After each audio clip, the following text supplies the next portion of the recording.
Classy compass pouch for peanuts, part 2. Welcome back. Now, where were we?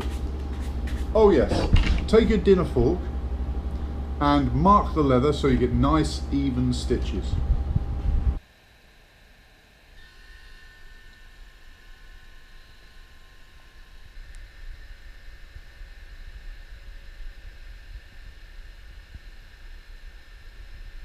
And so we come to the part where we stitch the leather.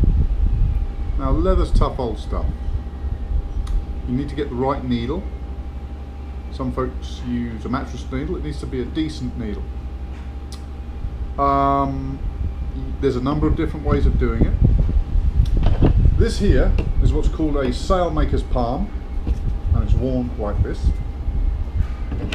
And as the name implies, it was for sailmakers, and they would start the needle, and then you use this part here to drive the needle through the canvas. Many layers of canvas in some instances, so it's good for leather work, and it saves driving the needle through your thumb, the back of the needle. But if you can acquire one of these, and certainly if you're into doing your own thing, leather work, etc., these are a quantum leap in technology, although they're probably just about as old. I don't really know what it's called, but as you can see, it's got a chuck, there's a spool for the thread there, and there's a whopping great needle that's designed for the job. This is a sailmaker's needle that's fitted to it at the moment.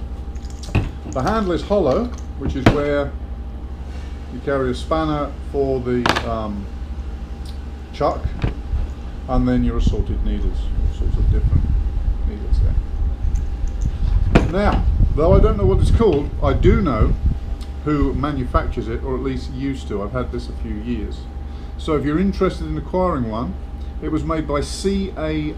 Myers Company, division of Line Tool and Stamping Co. Incorporated, and their address is 3160 North Kennicott, Arlington Heights, Illinois 60004, and there's a phone number 708-394-0500.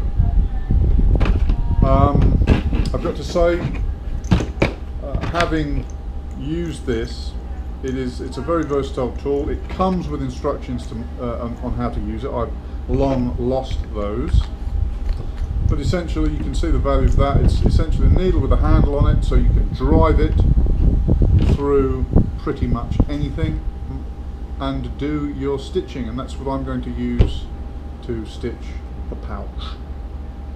Unfortunately, due to an editing disaster, I lost the footage of the stitching using this machine, and also the putting the popper on, little press stud. So I'm going to go over that real quick now. I brought the components for those that don't know how to do this. There's a number of ways of making a fixing for the pouch, but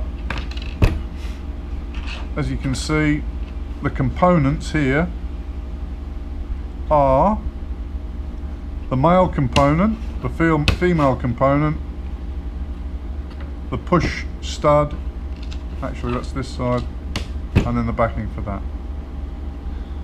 And so this would go through the leather, this goes on top so that the leather is trapped between the two, and then using this punch, the center is expanded by hitting it with a hammer. For this particular side, there's a special dolly, you see there, so that sits there, so it's not deformed when you do it. Leather, then this, then drive it, and that's one side.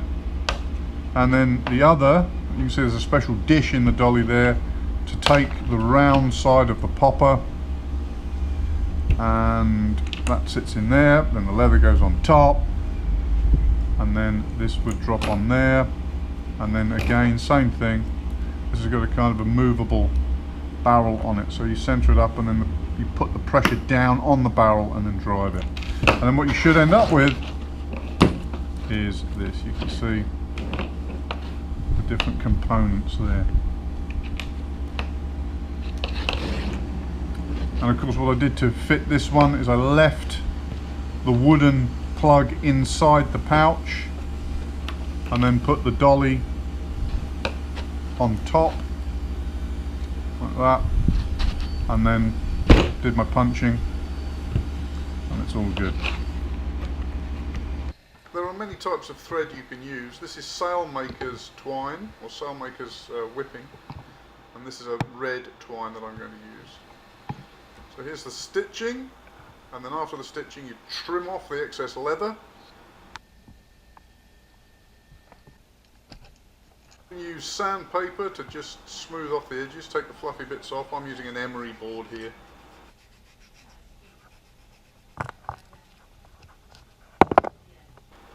You can see that my efforts to put a fancy schmancy blister in the lid there just to accommodate that top piece on the compass didn't come out too bad. And that's formed in exactly the same way with the wet form method with a small block of wood.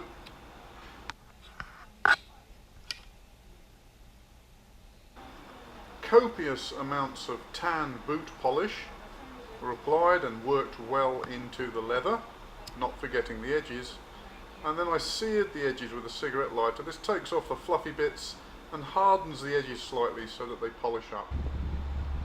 And there we have it, from old boots to a classy compass pouch for peanuts.